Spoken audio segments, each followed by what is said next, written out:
जी तो dear students, आज मैं आपको गाइड करने जा रहा हूँ नस्ट मैथमेटिक्स के पेपर के बारे में। नस्ट का मैथ का पेपर किस तरह का होता है। आप सबको पता है नस्ट में 80% जो पोर्शन 80% के जो एमसीक्यूज होते हैं वो होते हैं मैथमेटिक्स के, यानी कि 40% पेपर का जो कवर है वो मैथमेटिक्स का पेपर कर रहा होता है। अब मैथमेटिक्स में जो इम्पोर्टेंट चैप्टर हैं वो मैं आपके साथ डिस्कस करूँगा। सबसे पहली बात ये है, मैथमेटिक्स के लिए बुक की जितनी भी थ्योरी है, जो एक्सरसाइज से पहले लिखी हुई है, वो बहुत इंपॉर्टेंट है। अगर आपके उस थ्योरी में कंसेप्ट क्लियर है, यानी कि बुक के हर एक्सरसाइज से पहले जो थ्योरी लिखी होती है, हर एक्सरसाइज से पहले जो थ्योरी लिखी होती है, अगर आपका उसमें कंसेप्ट क्लियर है तो यकीन करें आप सिर्फ वो थ्योरी पढ़ने से आपके 60% 60 से ऊपर मार्क्स आ सकते हैं, सिर्फ थ्योरी को कॉन्सेप्ट से पढ़ने से।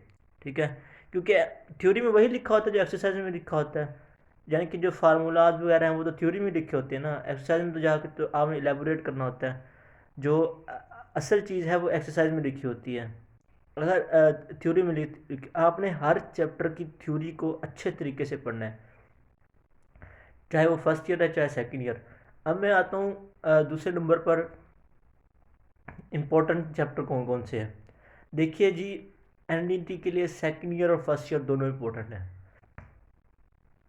अब एनआईटी वन में बच्चे क्या करते हैं, एनआईटी वन में बच्चे सेकंड ईयर की मैथ को छोड़कर फर्स्ट ईयर की मैथ करने लग जाते हैं। उसका नतीजा क्या आता है, नतीजा ये निकलता है जब वो उनके अच्छे अच्छे नंबर होते हैं फर्स्ट ईयर में, ऐसी बात नहीं है, फर्स्ट ईयर में उनके नंबर 470 480 करीब होते हैं, लेकिन उसका नतीजा ये निकलता है क्योंकि मैथ में 80 में से 40 नंबर आ रहे होते हैं, 41 आ रहे होते हैं, 42 आ रहे होते हैं, उन्होंने सेकेंड ईयर की मैथ नहीं की होती। सेकेंड ईयर की मैथ कंपलसरी है। आप अकेडमी जाएँ, अकेडमी में फर्स्ट ईयर का सिलेबस सिर्फ सुने सुने और आ जाएँ, तैयारी ना करें, तैयारी आप सिर्फ सेकेंड ईयर की करें। ठीक है, जो सेकेंड ईयर का है वो अभी क्योंकि आपके बिल्कुल वो क्लियर नहीं होगी हर चीज़। अभी आप क्या करें, सेकेंड ईयर के अच्छे तरीके से करें, और मुझे आपको फर्स्ट ईयर के चैप्टर बता रहा हूँ वो अच्छे तरीके से करें।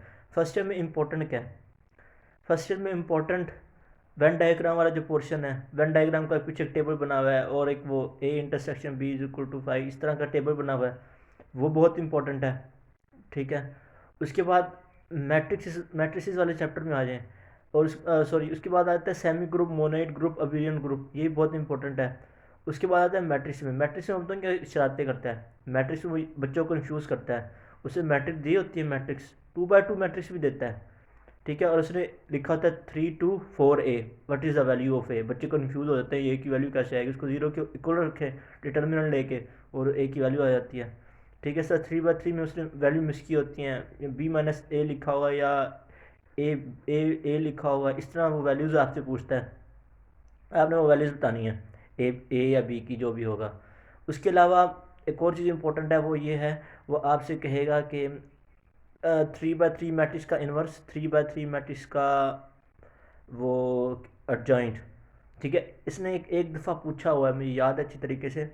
तो ये एडजॉइंट, ये अब ये आप यूट्यूब पे सर्च करें, हाउ टू 3/3 का इन्वर्स, 3/3 का adjoint, how to calculate in seconds.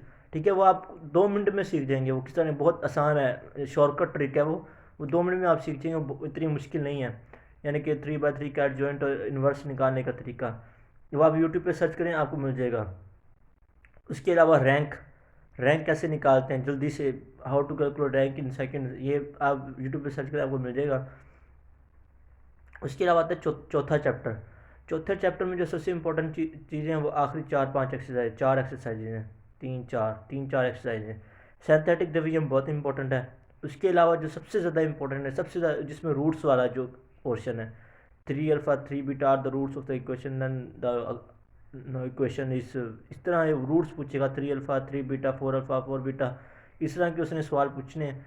आखिरी जो 3-4 एक्सरसाइज हैं चौथे चैप्टर की, वो इतनी आपने अच्छी तरीके से आपको आनी चाहिए ना कि बस आपसे अच्छा उसमें कोई ना हो। उसके अलावा जो आते ही बाद, पांचवा चैप्टर इतना इंपॉर्टेंट नहीं है, उसको आप करें, मैं ये नहीं कह रहा ना करें, लेकिन वो इतना खास नहीं है। छठा चैप्टर बहुत इंपॉर्टेंट है। छठे छठे चैप्टर की आपको थ्योरी में आपके कॉन्सेप्ट ऐसे अच्छा होना चाहिए ना, मतलब कि harmonic mean, geometric mean, arithmetic mean. ठीक है, कभी वो रिलेशन भी पूछता है, हार्मोनिक मीन, ज्योमेट्रिक मीन और अरिथमेटिक मीन का। आखिरी जो एक्सरसाइज है इसकी 6.11 मेरा ख्याल, 10 या 11, वो भी बहुत ज़्यादा इम्पोर्टेंट है। उसमें से वो तकरीबन हर साल 2-3 सवाल पूछ लेता है उसमें से। उसके अलावा 7वां चैप्टर बहुत इंपॉर्टेंट। अगर आप मुझे पूछे फर्स्ट ईयर में जो सबसे ज़्यादा इम्पोर्टेंट है वो कौन सा चैप्टर है, वो है छठा, 7वां और चौथा। चौथे के आखिरी 4-5 एक्सरसाइजेज, ठीक है। सबसे ज़्यादा जो इम्पोर्टेंट है, यानी कि आखिर किस्म के जो इम्पोर्टेंट है ना, वो ये 3 चैप्टर हैं, चौथा, छठा, 7वां, ठीक है। यानी कि मेजर पोर्शन समझ लें फर्स्ट ईयर का इन 4 चैप्टर में से आएगा। और उसके अलावा साथ आप 12वां चैप्टर भी मिला रहे हैं ट्रिग्नोमेट्री का, ठीक है। 12वां चैप्टर ट्रिग्नोमेट्री का आप इसके साथ ऐड कर लें, कि ये 4 चैप्टर बन जाते हैं, बहुत इंपॉर्टेंट है। जो ज़्यादातर ट्रिग्नोमेट्री में से पोर्शन आता है वो बाकी सबसे भी आता है, लेकिन ज़्यादा जो आएगा वो आएगा आपका उससे 12 चैप्टर से। अब वो ट्रिग्नोमेट्री को डोमेन और रेंज के साथ रिलेट करता है, यानी कि सेकंड ईयर के फर्स्ट चैप्टर के साथ भी रिलेट करता है। वो आपसे पूछता है डोमेन और रेंज। डोमेन और रेंज तो लिख लेना अपनी कापी पे कि ये लाजमी आनी है, कोई क्वेश्चन आए ना आए, डोमेन और रेंज लाजमी आएगी। और जो मैंने आपको बताया मैट्रिक्स वाला जो है, उसने कोई एलिमेंट मिस किया होगा और आपसे पूछेगा इसका ए या बी बताएं, ठीक है। तो ये कंपलसरी आएगा आपके पास क्वेश्चन। अब आप आ जाए सेकेंड ईयर की फर्स्ट चैप्टर पे। सेकेंड ईयर मैथ का जो फर्स्ट चैप्टर है उसमें डोमेन और रेंज बहुत इंपॉर्टेंट है। डोमेन और रेंज आनी आनी है, लिख लें आप, ठीक है, ये लाजमी आनी है। उसके बाद 0/0 form, infinity by infinity form, ये आपको लाजमी आनी चाहिए, लाजमी आएगी। Infinity by infinity form, 0/0 form, 1/इन्फिनिटी हो जाए तो क्या हो जाता है, इन्फिनिटी बाय इन्फिनिटी हो जाए तो क्या आता है, ठीक है। तो ये आपको लाजमी पता होना चाहिए। अगर इन्फिनिटी बाय इन्फिनिटी फॉर्म बन रही हो तो आप क्या करें, ऊपर का एक दफ़ा डेरिवेटिव लें, नीचे का एक दफ़ा डेरिवेटिव और लिमिट लगा दें, आंसर आ जाएगा। अगर 0/0 फॉर्म बन रही है तो भी आप इसी तरह करें, ऊपर एक दफ़ा डेरिवेटिव लें, नीचे एक दफ़ा डेरिवेटिव लें और फिर ऊपर नीचे लिमिट अप्लाई कर दें, आपका आंसर आ जाएगा, ठीक है। लिमिट वाले क्वेश्चन में इस तरह आता है। उसके बाद सेकेंड ईयर मैथमेटिक्स का सेकेंड चैप्टर। अब सेकेंड चैप्टर में क्या चीज़ इंपॉर्टेंट है, सेकेंड चैप्टर में जो सबसे इम्पोर्टेंट चीज़ है वो ये है आखिरी 4 एक्सरसाइजेस, जिसमें वो critical point, relative maxima, relative minima, maximum, minimum, ठीक है, point of inflection, Maclaurin series of sine x, cos x, tan x, ये आपकी उंगलियों हाथों पर होनी चाहिए। मैक्लॉरन सीरीज वाला क्वेश्चन तो लाजमी आता है ना, फर्स्ट टाइम में ना आए तो सेकंड टाइम में लाजमी आया जाता है, सेकंड टाइम में ना आए तो फर्स्ट टाइम में लाजमी आया होता है, ठीक है। उसके अलावा मैंने आपको बताया डेरिवेटिव। हाँ, अब एक एक बहुत इंपॉर्टेंट बात जो नस्ल में पूछते हैं, हमारी दफ़ा भी उन्होंने पूछा था, पूछा था साइन एस का 777 दफ़ा डेरिवेटिव क्या होगा। बच्चे परेशान हो गए। याद रखें, अगर साइन का फर्स्ट डेरिवेटिव लें तो आता है कोस एक्स, सेकेंड डेरिवेटिव लें तो आता है minus sine x, third derivative लें तो आता है माइनस कोस एक्स। उसके अलावा अगर उसका फोर्थ डेरिवेटिव ले लें तो साइन एक्स दोबारा आ जाता है। इसी तरह अगर आप सिक्स्थ डेरिवेटिव लें तो इसी तरह वो कहानी फिर शुरू हो जाएगी। यानी कि हर चौथी दफ़ा वो अपने आप को रिपीट करेगा साइन एक्स। यानी कि अगर साइन एक्स का हम फर्स्ट डेरिवेटिव लेंगे तो चौथे डेरिवेटिव जब साइन एक्स आएगा, 8वें डेरिवेटिव पे भी जाकर साइन एक्स आएगा, 12वें डेरिवेटिव पे भी जाकर साइन एक्स आएगा। ये बहुत इंपॉर्टेंट है, ये आप समझ लें। आपको मैंने पहले वीडियोज़ में नीचे डाले हुए हैं, अगर आपने देखना चाहते हैं तो देख लें। How to the big derivative of trigonometric function, tan x का भी इसी तरह है, फर्स्ट डेरिवेटिव वही, चौथा डेरिवेटिव वही आएगा, 8वां डेरिवेटिव टेन एक्स है अगर टेन एक्स का आप डेरिवेटिव लेना चाह रहे हैं। तो ये इंपॉर्टेंट चीज़ें हैं। मैक्लॉरन सीरीज़ आपको लाजमी आनी चाहिए। इंटीग्रेशन में आज इंटीग्रेशन में क्या है, इंटीग्रेशन में लिमिट्स वाला जो पोर्शन है, इंटीग्रेशन जो लिमिट्स वाला और आखिरी एक्सरसाइज, वो बहुत इंपॉर्टेंट है। लिमिट्स वाली आखिरी और एक और भूल गया, 3.1, 3.2 और 3.3 भी, ये बहुत ज़्यादा इंपॉर्टेंट है, बहुत ज़्यादा। लेकिन इंटीग्रेशन में जितने क्वेश्चन नहीं आएंगे, यानी कि बाकी चैप्टर की निस्बत, जिस तरह कि मैं आ रहा हूँ चौथे और छठे चैप्टर पे।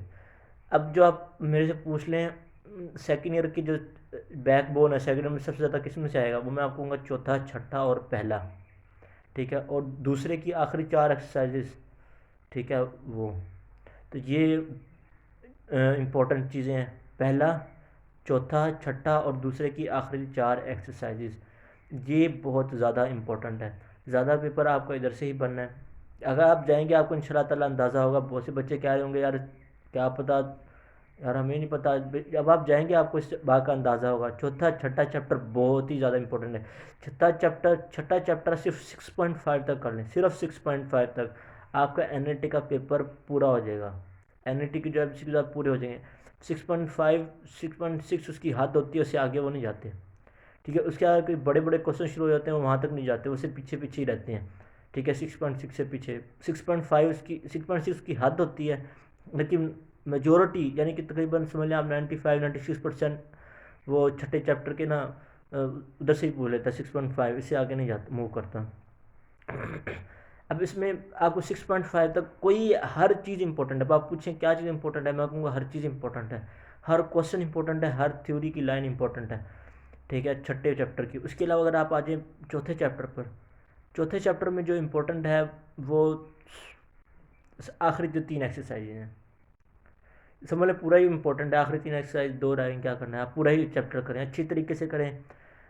अब उसमें अब चौथे चैप्टर में आपको ये है, आपको शॉर्टकट ट्रिक्स आनी चाहिए, आपको क्वेश्चन पिक करना आए।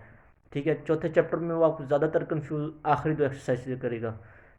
4.3 तक तो आप कर लेंगे, लेकिन 4.5 4.5 के जो क्वेश्चन आएंगे वो आप कंफ्यूज होंगे। वो आप कब कंफ्यूज होंगे? तब कंफ्यूज होंगे जब आपने उनकी थ्योरी अच्छी तरीके से नहीं पढ़ी हो। अगर आपने थ्योरी कॉन्सेप्ट के साथ पढ़ी हुई है तो आप मार नहीं खाएंगे। इसी तरह उसका 4.3 की, यार थ्योरी में एक लाइन है ना, एक लाइन भी अगर आप मिस ना करें दोनों बुकों की, आपका एनईटी में पूरे पूरे नंबर भी आ सकते हैं। अगर आप थ्योरी की कोई भी लाइन मिस ना करें। थ्योरी बहुत ही ज़्यादा इंपॉर्टेंट है, मैं आपको बता रहा हूँ। तो ये थी मैथमेटिक्स के इंपॉर्टेंट चैप्टर जो मैंने आपको बताया। अगर आप इनकी अच्छी तरीके से तैयारी कर लें तो आपको इंशाल्लाह कोई मसला नहीं होगा। अगले वीडियो में आपके साथ हाजिर होऊंगा important topics of physics of नस्ट। इजाज़त दीजिए, अल्लाह हाफिज़।